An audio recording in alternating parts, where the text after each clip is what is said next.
शिक्षा कभी खराब नहीं जाएगी। हमको कोई वो कर सर आप पढ़ा रहे हैं, लड़कों को कहिए रोजगार देने वाला बने, और हम कब कहें कि जीवन भर आप लोग यही कीजिएगा।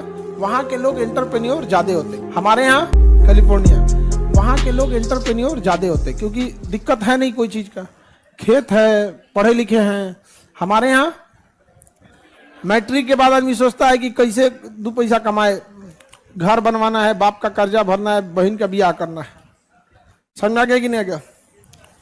आप देखिए कोई इंसान घर बनाएगा इंडिया में पक्का कर्जा में चल जाता है, या कोई अगर बेटी की बहन की शादी किया तो कर्जा में चल जाता है। तो वो आदमी जो एक बहन की शादी में कर्जा में चल जा रहा है, उसको ये समाज वाले आके कह रहे हैं कि तुम व्यापारी बनो, तुम एंटरप्रेन्योर बनो। अरे यार ये एक शादी में कर्जा में चल गया है, फैक्ट्री कौन सी लगाएगा वो? उसको नसीहत आके देता है ऐसे एंटरप्रेन्योर बनो। समझ आ गया कि नहीं? हमको कोई वो कर सर आप पढ़ा रहे हैं, लड़कों को कहिए रोजगार देने वाला बने।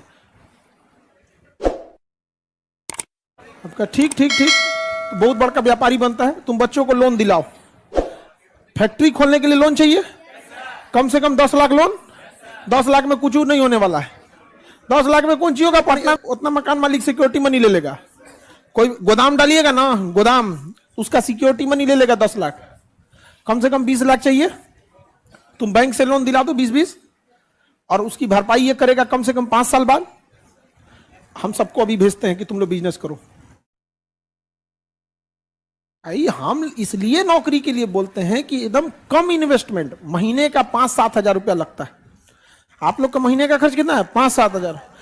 5-7 हजार में आपका भविष्य सुधर जा सकता है। और हम कब कहें कि जीवन भर आप लोग यही कीजिएगा?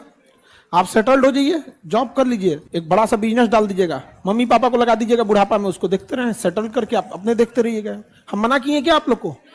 लेकिन दिक्कत यह आता है ना कि ऊपरी ज्ञान देने लगते लोग, समाज का पता ही नहीं है। यहाँ पर हमको हमसे आप देखे होंगे, हमने कभी आप लोग को ये नहीं कहा होगा कि सेकंड ऑप्शन ध्यान दीजिए, क्योंकि आप लोग जिस एज में हैं, अगर हम आपसे ये कहें कि देखो अगर तुम यूपीएससी की तैयारी कर रहे हो या बीपीएससी की तैयारी कर रहे हो, एक बैकअप ऑप्शन रखो, तो आप लोग का उत्साह इतना प्रबल है कि आप हमें अपना विरोधी समझ जाएंगे। आपको लगने लगे कि इनको हम पे भरोसा नहीं है, हम निकाल लेंगे यूपीएससी बीपीएससी कौन चाहिए, धड़ से निकाल।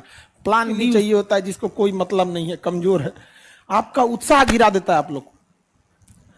नहीं समझ में आया? इसलिए हमको पता है कि तुम लोग में जुनून बहुत है, इसलिए हम कहते हैं इसी जुनून के भरोसे तुम लोग क्या करो, पढ़ लो।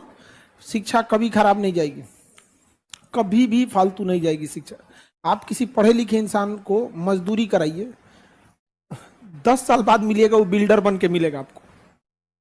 वो आज मजदूरी। और अशिक्षा क्या चीज है कि एक लेबर जो होता है वो 10 साल से ईंटा उठा के मिस्त्री को दे रहा है, 10 साल बाद वो पूछता है मिस्त्री से कै बैग क्या मसाला बना दे। अरे यार आप पढ़े लिखे रहते, आपको 6 महीना मजदूरी किया जाएगा, मिस्त्री को बोलने से पहले अच्छा ई दीवार का है, इतना मसाला में हो जाना चाहिए, धड़ाधड़ बना के रख देंगे कि नहीं?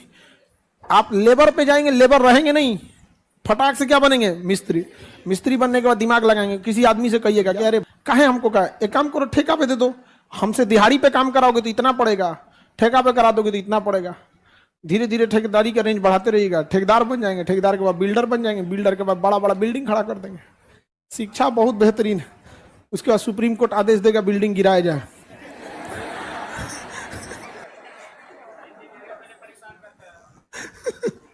मेरा नोएडा में ट्विन टावर गिरा दिया, हम अपने आंख के सामने देखे थे, हमारा ऑफिस से थोड़ी दूर पे है ट्विन टावर, और वो गिराया हम अपने आंख के सामने देखे, बहुत भयानक गिरा, लगा भूकंप आ जाएगा। आप लोग तो टीवी पे देखे होंगे। सामने